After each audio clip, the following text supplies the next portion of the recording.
Chapter 47, The Human Condition. Sera. She whipped around. Zane was standing behind her. Relief was slashed across his face as he covered the space between them with 2 large steps. Then Sera was in his arms. He held her tight as she buried her head into his chest, her body heaving with sobs of joy and anguish. He was safe, he was still human. Her mother had almost taken everything from them. They stayed like that for several moments until Hestia's voice once again broke through the silence. "This will not end well for you, daughter." Sera ignored the words, directing her attention to Lonnie, who was crawling to his knees. She went to move towards him, but Zane beat her to it. He crossed the room quickly, reaching for Lonnie and helping him to his feet. Zane practically carried him from the spot he'd been thrown and helped him lean against the wooden door. Lonnie nodded his thanks, his eyes alert, though his breathing still labored. He would be all right. Sera once again focused her gaze on her treacherous mother. Zane dragged Hestia roughly to her feet before dropping her onto the chair she'd kept Sera trapped in. He pulled on the straps hard for extra measure, tying her tightly. Hestia winced. Her powers were useless, but he still wasn't taking any chances. Zane stepped back, surveying his work. Sera stared at her mother, her chest burning with emotions. She hated the next words that flew from her lips, but a promise was a promise. She loved Zane so much so, that even if it was the only option, she was willing to let him go. "Now tell me how to break the curse." Hestia's smile told Sera she was not going to like her response. "Like I said," Hestia murmured, "it is a paradox. Both easy and difficult at the same time." Sera stood in front of her mother, her arms crossed. "Enough riddles," she spat, her eyes still crackling with unnatural light as she took a step forward. "Tell me what I need to do." Her mother laughed softly. "There's nothing you can do," she contradicted. "It's what he must do." She jerked her head towards Zane. Explain, Sera demanded. Zane watchet Sera carefully. He couldn't believe all that transpired and how it had finally come down to this. Sera, despite her feelings, was going to keep her word. She was determined to return his powers to him. Zane was churning with conflicting emotions. Hestia's words about his connection to Sera were endlessly haunting him. Was their time up? Was this it? He couldn't accept that reality. Not now, when he craved her presence, her love, more than he did the open freedom of the water. Hestia turned her full attention on Zane. "You have always had the power to return to your finder form. The only thing you need to do is accept that you are human." Sera turned to look at Zane with surprise. "Is that true?" Zane was silent for several moments before words began spilling out of him. "I admit I have never accepted it. I never wanted this human life. I've spent years blaming myself for my failures. Living in his hellish state was my fault. I think I started to believe that I deserved it." He spoke quietly, his face focused with a concentrated frown. "It makes sense, but I have no idea how the hell to do it." Hestia nodded with arrogance. "Which is why you will never be free. You spent so many years as a finder burying emotions, that your human form has yet to catch up. Your lack of self-awareness is astounding, and your crippling insecurity and doubt are the true things which have held you back from returning to the water." Sera's eyes hardened with confidence. "I will help you, Zane. No matter how long it takes. I will not stop until we succeed." Zane's chest felt empty, a dull pain spreading over his heart. "I don't know if it's what I want anymore," he confessed, stepping up to her and taking her hands in his. "If it means I have to lose you, if it means that my feelings will disappear, I don't want my power back." Sera felt her heart simultaneously ache and soar. He was willing to give it all up for her. She didn't want that. She refused to accept that there wasn't another option. "We don't know if that's the case. Do you feel so little between us that you think something like you returning to your form will sway you from how you feel? I don't believe it. Our connection, though possibly created because of your past, is not tied to what happened to you. Our connection is because of who we are together, magical or not. I know deep in my heart that it is you I want. Not because of some wayward power or confinement spell, not because I can see the real you. You are real to me no matter what form you take. Our connection," she stressed one more time, "is because of who you are, how you make me feel. I love you." Zane felt his heart explode at her words, his jaw ticking as he tried to fight the tears threatening to swim from his eyes. He took a deep, shuddering breath. He heard Lonnie do the same. Sera reached up, her lips inches from his own. "I want you no matter what you are. I will be by your side regardless of what happens. Trust me." Her eyes were filled with light, heartbreaking hope that almost sent Zane to his knees. She loved him. In that moment, nothing else mattered. He closed the space between them swiftly, sealing their love with a kiss of desperation, of longing, of true completion. No matter what happened now, it was inconsequential. The only thing he cared about was Sera. Her love. Chapter 48, Broken and Repaired. You do realize what trapping my powers has done, don't you? Hestia's voice was wary. Zane and Sera turned to look at her with question. She sent them a grim stare. Every creature in this building has been released from my service. I suggest you get a handle on that before chaos reigns. You mean they are acting of their own free will again? Zane asked with a hardened but hopeful frown. Precisely. I set these measures in place so that there would be no revolts or uprisings. What happens to them now is no concern of mine. But if they are free, perhaps they will destroy the city you love so much. Hestia directed the last of her words towards Sera. You have made a grave mistake, my darling. Sera felt the bitterness settle in her heart as she removed her gaze from her mother and addressed Zane. If that's true, we need to do something about them immediately. She was panicked. The magical beings who resided in this place were probably disorientated, confused. The last thing she wanted was them tearing apart the city, but she knew humans could be just as vile. The creatures might also be harmed. Zane squeezed her arms in reassurance. I have a plan. We will figure out what to do with Hestia later. Right now we have more pressing matters to attend to. Sera nodded in agreement, her eyes falling to Lonnie. He was watching them intently with pain etched across every inch of his face. Do what you need to do, I'll help Lonnie out of here, Sera insisted. She saw a flash of worry in Zane's eyes, but it was gone as soon as it had come. All right. Meet me downstairs when you're finished. He caressed her face with adoration, his eyes burning into hers with love. Be careful. He kissed her lightly and then with one stern nod in Lonnie's direction, Zane was out the door and down the stairs. Sera approchait de Lonnie carefully. He was sitting against the far side of the wall, his eyes glued to the floor. The only sound came from the glass crunching underneath Sera's footsteps. Carefully she leaned down in front of him. He didn't look at her. Lonnie, she said softly. Hestia was far enough away that she wouldn't be able to overhear. He didn't look up. Yes, Sera. She reached for his bloodied hands, grasping them in her own. Why won't you look at me? I can't bear it, his rasped out, his eyes shutting tightly. I can't stand to see you look at me with disappointment. Lonnie, the last thing I am is disappointed, she murmured, feeling her magic flow slowly, calmly through her hands and into his. I'm so sorry. I'm so sorry. Her voice broke with emotion. Lonnie could feel her warm magic infusing into his fingers, up his aching arms. It was a soothing touch as his wounds began to heal themselves. No, Sera. He slowly raised his devastated gaze to her. I'm sorry. I failed you. In so many ways. Sera felt her chest ache at his tone. How wrong she had been. He'd not been the one to betray her. This wasn't your fault. I understand now why you couldn't be honest with me. I don't hold it against you. Thank you. I'll never be able to repay you for what you've done. He shuddered at her words, his head once again falling forward to avoid her eyes. You owe me nothing. Sera's gaze filled with worry at his tone. She knew he'd heard every word of her confession to Zane. The heartbreak in his eyes confirmed that. They had much to discuss, but not now. His breathing was still heavy and Sera wasn't willing to risk healing him beyond the surface. Her powers still new and somewhat foreign now that she had calmed down. Come on, let's get out of here. She carefully reached forward, using her renewed strength to help him to his feet. He winced in pain as she wrapped an arm around his waist, leading him towards the door and out of the tower. He limped beside her, his grip on her tight. He figured this would be the last time she'd hold him. Hestia's voice called out to them just as Sera reached for the exit. Where are you going? Do you two lovebirds mean to fly off into the sunset together after all? Sera didn't answer, letting the door swing shut behind her with utter finality. Zora. Zane slammed through the apartment on the 30th floor, his gaze wild as he searched for his sibling. He sighed with relief to find her pacing in the small kitchen. Zarek was sitting at the table beside her, his eyes clear and laced with indignant fury. Both of his siblings' heads snapped up at the sound of his voice. My gods, muttered Zarek with astonishment, rising to his feet. It is you. It's me, he confirmed as Zora's frantic eyes swiped over his wounds, but before she could question him he went on. We have a problem. What happened? It's like we just awoke from a dream, Zora insisted. How long have we been here?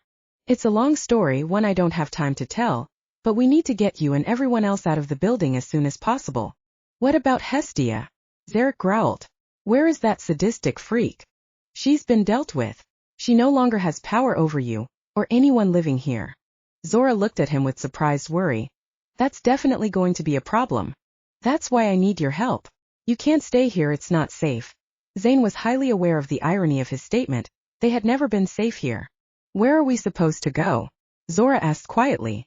I have a friend out in the forest of Foresight. There's a tunnel leading out of the city. I need you to take everyone there. You know the tenants, right? They will listen to you. Zora nodded slowly. I know a few beings that will help keep everyone else in line. Good, I doubt they will be willing to trust me. Zane dug the tranquilizer gun further into the back of his torn pants. I need you to round everyone up in the most organized way that's possible. Zora and Zarek exchanged a glance. That shouldn't be a problem. Zane nodded with relief. We must work fast. I want you to leave immediately, under the cover of darkness. Now that Hestia's spells are broken, humans will be able to see you when you leave here. How? I don't have time to explain. Tell everyone to take only what is necessary. When you arrive in the forest, Morval will find you. Tell him that I sent you, tell him what's happened. You will be safe there until we can think of another plan. Zane went on. I will lead you as far as the tunnel. Zora looked to Zarek, he nodded to her. What about you? He asked. What will you do? Zane swallowed hard. I'll come find you once it's safe. You're human, Zora stated once again. Zane sighed impatiently. I am. Another long story I'm afraid we don't have time for. His siblings continued to stare at him with wonder. Will you really find us? Zora questioned. And explain everything? Zarek inquired. I swear it. Zane couldn't help but consider how cruel fate could be. He hadn't seen his family in decades, and now, after finding and freeing them, they would once again be separated. He moved forward without warning, grabbing them both at once and pulling them into a fierce embrace. Zora and Zarek looked over his shoulders at one another in astonishment. They'd never seen Zane display any kind of intense affection, but they let their eldest brother hold on to them tightly. When Zane pulled back, there were tears in his eyes. His voice was thick with emotion when he spoke. When this is all over, we'll go for a swim, what do you say? Zora actually smiled. We will be together once more. Zarek agreed. As a family. Zane swallowed his inability to give this up. Good luck. He rushed from the apartment without a backwards glance. There was still much to be done before this was over. Officer Jones and Officer Tully approached Hastings' apartments carefully as dawn broke the sky. An anonymous call had come in about 30 minutes ago from an undistinguishable voice, who mentioned there was a disturbance happening in the penthouse suite, and that a mastermind criminal had been left for them to capture. Neither policeman had ever been to this location throughout their long years of service. Each felt an ominous chill run down their spine as they entered through shattered glass doors, and into the seemingly empty building. There was not a sound from within. This place freaks me out, Tully whispered, watching his step. The floor was covered with what looked like copious amounts of tar. Jones nodded in agreement. It's odd here. Feels recently abandoned, he muttered, noticing all sorts of blackened footsteps marring the white marble floors. You ever seen tracks like these before? My great-grandfather, Tully intoned as he stepped onto the first stair that was crusted with dried creature blood, was on the force back when magic still lived in the city. How he described the feel of it in his journals. This might sound a little far-fetched, but it's the sense I'm picking up on now. Jones turned to look at him with alarm as they worked their way upwards. That's one hell of a thought, Tully, one hell of a thought. They reached the landing and paused. It had taken them an hour to reach the top. Tully was huffing and puffing with exertion. I don't like this, Jones. Jones shook his head, trying to catch his breath. Neither do I. They carefully pried open the heavy door of the penthouse. Hestia Hastings, Tully gasped, recognizing her at once. She was tied to a chair in the center of the room. The officers gazed around in wonder at the extensive damage. What had caused such destruction? They didn't have to wait long for an answer. The tycoon of real estate was smirking at them with an insane expression on her face. I confess, was her greeting. I'm guilty. The officers looked her over. Jones asked, Of what, ma'am? Hestia sighed with irritation. It's a long, arduous tale. How much time do you gentlemen have? The policemen turned to powwow. What's wrong with her? Tully whispered, eyeing the woman with hesitation. Jones glanced back at Hestia. She looks deranged. The feeling I mentioned is even stronger up here, something unnatural, Tully informed him with a little shiver. We should bring her in just to be sure, no? Jones nodded in agreement. They swept another look over the decimated space. There were blood splatters covering multiple surfaces. The walls of the apartment were shattered. They spotted gigantic holes gouged out of the floors. What happened here? Jones frowned as he made his way towards the strapped-down woman. Hestia's eyes darkened with vicious pleasure as they approached her cautiously. It's truly a thrilling story, one that's not quite finished, not yet. She grinned at their looks of fear. I'll tell you boys all about it on the way to the station. Chapter 49. A New Beginning. Sera took a deep breath as she pressed her finger against the doorbell and waited as the soft chiming tune echoed through the pristine white hallway. She was nervous, but she'd put this off long enough. It had been 3 weeks since their nightmarish escape from Hastings' apartments, 2 weeks since they'd received a disgruntled message from Morville about the arrival of his guests, and 1 week since Lonnie was released from the hospital. Sera's heart fluttered as she heard the sure, steady footsteps reach her. The door swung open. Sera. Sera glanced up, her chest constricting. Lonnie looked infinitely better than the night they'd come down from the tower. Most of his wounds had healed completely, at least the physical ones, with the exception of the fresh scar cutting across his brow and sliding down his cheek. His eyes were tired though, laced with the edge of a defeated man. He opened the door wide, letting her pass. Sera stepped inside. How are you? As well as can be expected, he replied, watching her every move as she wandered into his living room. He'd imagined for years that they would share this space one day, before he built her whatever kind of home she wanted. But there was nothing he could offer her now. There was nothing of his she desired. Sera surveyed the apartment. It was as immaculate as she remembered. Cold, empty, it made her heart ache. I'm sorry I didn't come sooner, it's been... She trailed off, looking to him for understanding. Lonnie waved her words away. No need to apologize. Ever. Sera sighed. Then at least let me thank you. I am still attempting to wrap my head around all the destruction and pain that my mother caused me, though I feel like it is nothing in comparison to what she has done to you. It's over now, that's all that matters, he insisted, resisting the urge to pull her into his arms and never let her go. He cleared his throat. The police contacted me at the hospital. I gave my statement from there. If one good thing came out of this, it's that my name has been officially cleared, my record wiped clean. He nodded towards the newspaper on the coffee table. The front page story reflected his words, condemning Sera Hastings for her crimes and liberating Lonnie Barron from the past. Thank the gods! Sera clasped her hands together with true joy, her smile beyond wondrous. Lonnie felt his walls crumble just a bit. How are you holding up? Sera's smile faltered.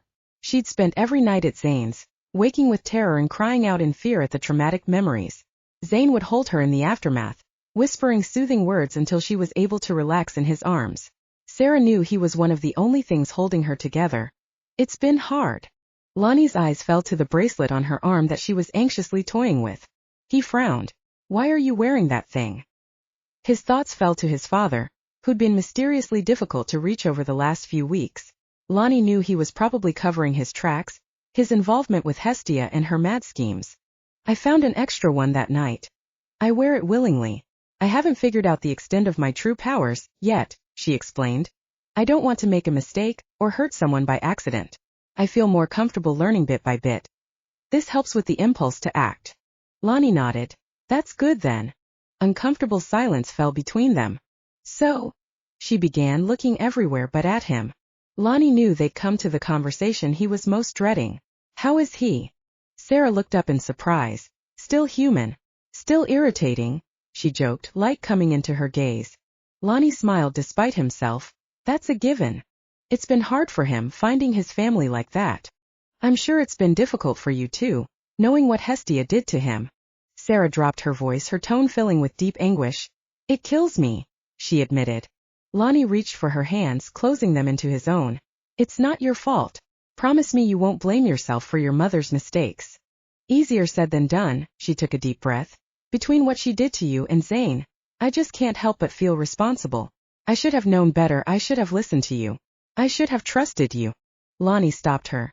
I couldn't tell you without hurting you, and in my stupidity, I ended up causing you further pain. Your hands were tied. It's no excuse. Lonnie, forgive yourself. You're the man I always hoped you would be, she continued with admiration. Lonnie's heart sung at her words. Sera, please don't say such things. It makes me want to. He stopped himself, letting go of her hands and turning away. You're still my best friend, she whispered from behind him. He closed his eyes tightly, overwhelmed with regret at the word friend. I don't know if I can be that for you anymore. She was silent, the truth of his statement falling over her with doubt. He went on. Sera, I love you, you know this.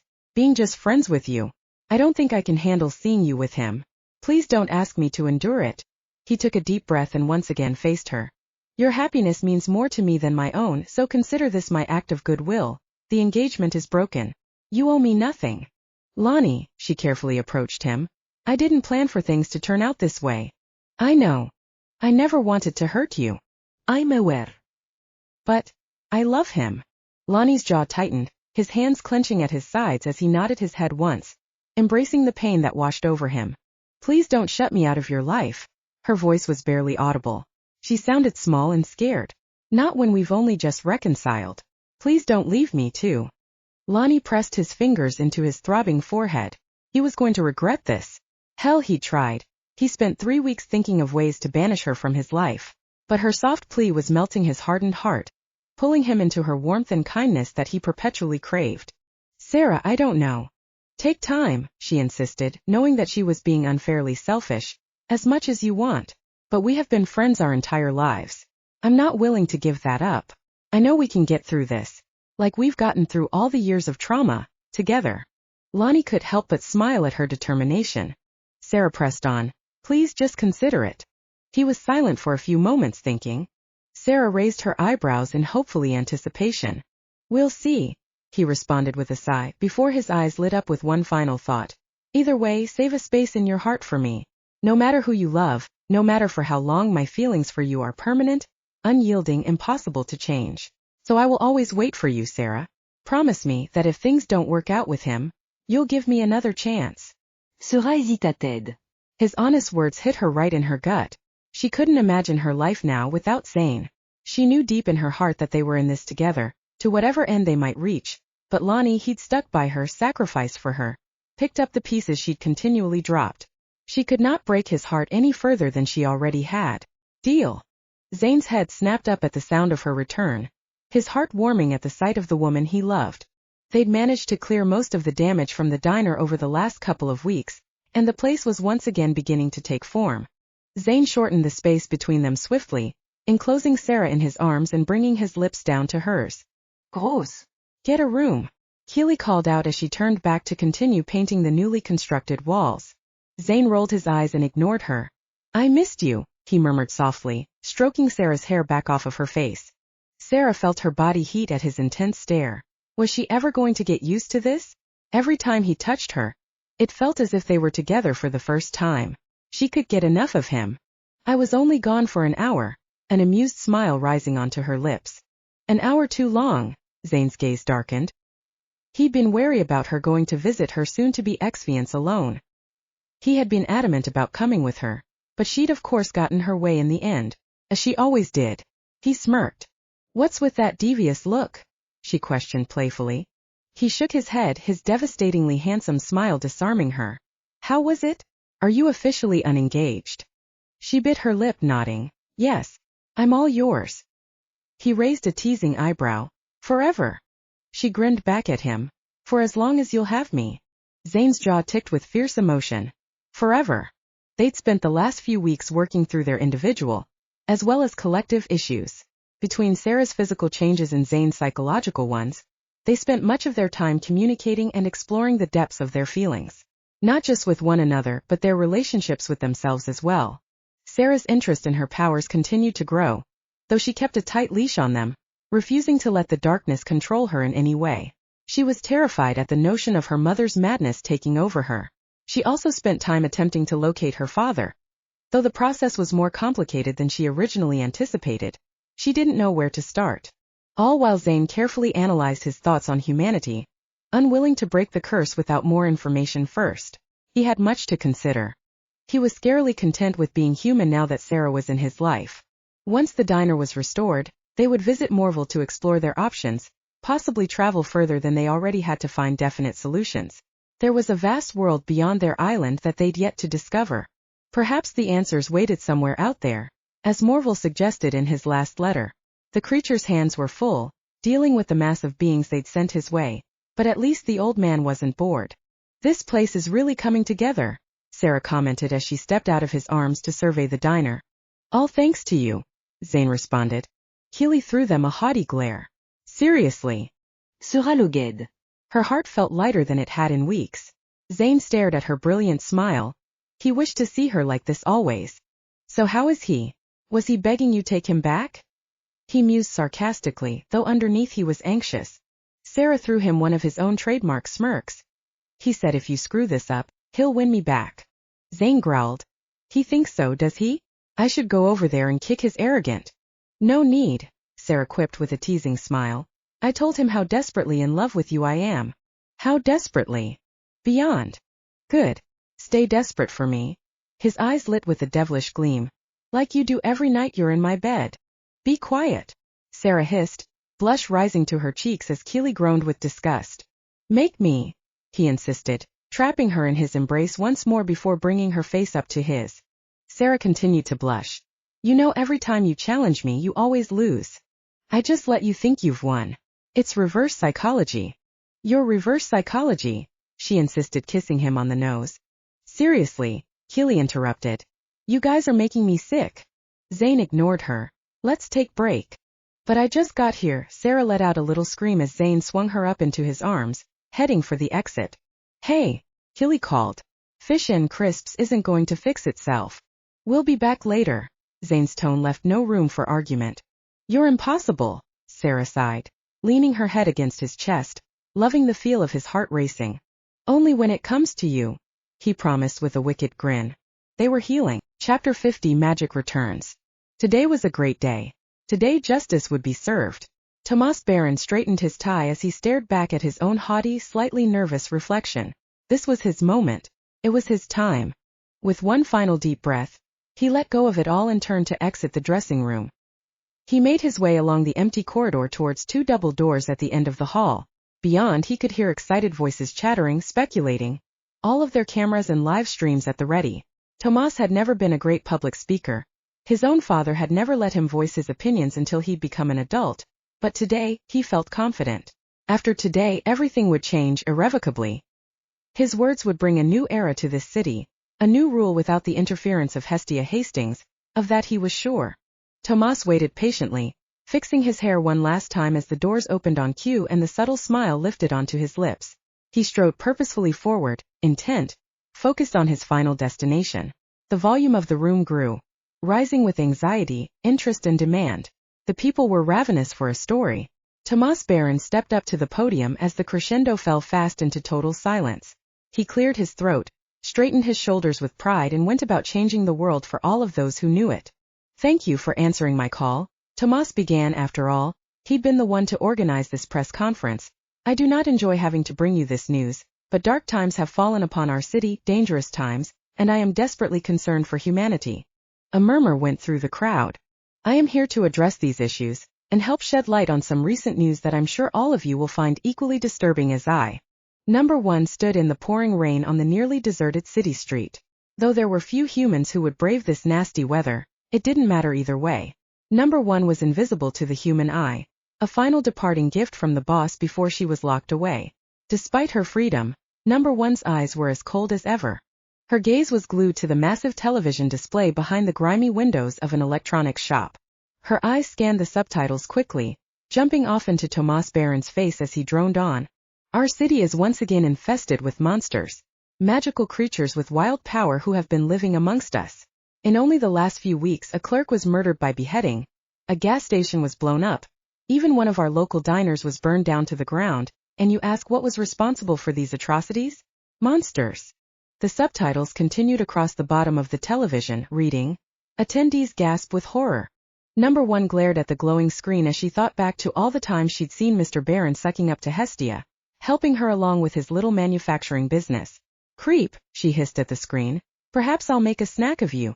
You might argue that not all magical creatures are dangerous. I will agree, but what sort of problems does that pose for us in the long run? We must consider our family legacies. Lonnie slammed his empty glass down on the surface of the bar, nodding for another. He'd lost count after his 10th whiskey. He rubbed his hand across his unshaven jaw as he stared with hatred at the screen. This is a wholesome city, we are good people. How could we subject our genetics to mutated integration? How will this affect generations to come? And what sort of egregious living conditions will we be expected to endure? Lonnie laughed as he listened to the sound of the liquor pouring into his glass. He would numb everything. he could drink them all away. It is crucial, as we have seen from past missteps, to keep our own together. To not let these beings use their manipulation and brute force to intimidate, to subdue us and ultimately procreate with us. Lonnie hauled back his arm and flung the glass of whiskey at his father's face with all of his might, splitting the screen in half. I'll pay for that, Lonnie slurred. And of course our youth. Who is to keep them safe? Keely rolled her eyes as she popped a French fry into her mouth. The diner was almost ready for reopening. This miserable weather was dragging her down and the weirdo on the evening news was making her mood even worse. I implore you to consider that your children will not be able to roam the streets as they once did. We will need to have extra security measures in place for their commutes to school. Security at shopping centers and other public places. You wonder who will pay for this? Keely grimaced, as she considered what an inconvenience this would all be for her social life. Me. There was a smattering of applause. Keely clicked the channel and lost herself in a drama instead. As you might have heard, Sera Hastings was recently arrested for investment fraud, a crime committed 5 years ago that landed my son in prison. She manipulated him into taking the fall. This act is as despicable as it is unforgivable. Hestia sat in the common room of Island Prison watching the pathetic little worm weave his tapestry. She laughed to herself. Tomas Baron would get his. All she had to do was bide her time. Hestia was in no rush. She had much to contemplate, much to consider and plan as she watched him spew on. The good citizens of this city deserve the truth. You have suffered long enough. It is people like Sera Hastings who have taken advantage of our poor. She prospered off of your pain with every coin she made. I was as shocked as you to hear this news and have cut all ties with the Hastings Corporation since. Hestia turned to the inmates next to her, watching with wary eyes. Hestia smirked and jerked her head towards the television. He's talking about me, she bragged with a winning smile. Back to the troublesome matter at hand, the burning question that you are all wondering. How do we protect ourselves? Tully and Jones were stuck working security. Their eyes were glued to the small TV and growing with concern. Simple. Baron Manufacturing has been developing an array of devices in order to protect you from vicious attacks. Tully and Jones exchanged an interested look. I am happy to announce that by the end of the week, we will be launching Obsidian, a precious and completely safe stone that can be worn on your person to deter monsters. We are offering discounted prices to those with families who are struggling. More applause, this time with greater enthusiasm. Jones and Tully looked at each other as if to say sounds fair. And lastly, I urge all of you to be aware, be vigilant against these creatures infiltrating your lives. Zane's arm tightened around Sarah's shoulders as they sat side by side in his apartment, their eyes in identical narrow slits, as they watched the broadcast. They will stop at nothing to control us, take over our businesses, corrupt our children and steal the little wealth this city has managed to acquire. I can't believe this, Sera hissed with fury, her fingers tapping against Zane's thigh with agitation. He pulled her closer. Believe it. That man is out for blood. This must be killing Lonnie, Sera voiced with distress. Zane looked at her, his gaze unsure. Yeah, he trailed off. Sera chewed on her thumb as her attention turned back to Tomas. We do not belong together. There is a reason magic was driven from this city. It was those creatures who took over all who ended up killing their own. What does that say about them? When do we draw the line? When do we say enough is enough? What are we going to do? Sera whispered, pressing her body against Zane's warm side. If it comes down to it, fight. I will never let anyone or anything take from me again. His features were filled with unyielding strength. He turned to look at the woman he would tear this island apart for in order to keep safe. No one will ever harm you again. Sera laughed despite her nerves. Don't make promises you yourself might break. You have such little faith in me? He questioned, the confidence falling from his eyes. Haven't I proved how much you mean to me? Yes. That's right, yes. She teased. If you say so. I do, he was frowning. Sera reached up to peck him on the lips, but he was too quick. Zane caught her face in his hands. I love you, Sera. He stared into her eyes, willing her to see his truth. I love you too, Zane. The sound of the press conference faded from their world as the two forgot their worries, the troubles that they knew were sure to come. Instead they lost themselves in each other's arms, tearing at their clothes, smashing down their walls and sinking into the deep pleasures of true love. Will not be the end. We must prepare for the days, months, possibly years of turmoil that lay ahead of us. I promise you, the people of this city, this island, I will stop at nothing until you are all free from the shackles of poverty, of misery and most of all of magic. I implore you to join me on this crusade, to take back humanity. Thunderous applause. Tomas Baron smiled. Everything was falling into place. From this day forward, all would go according to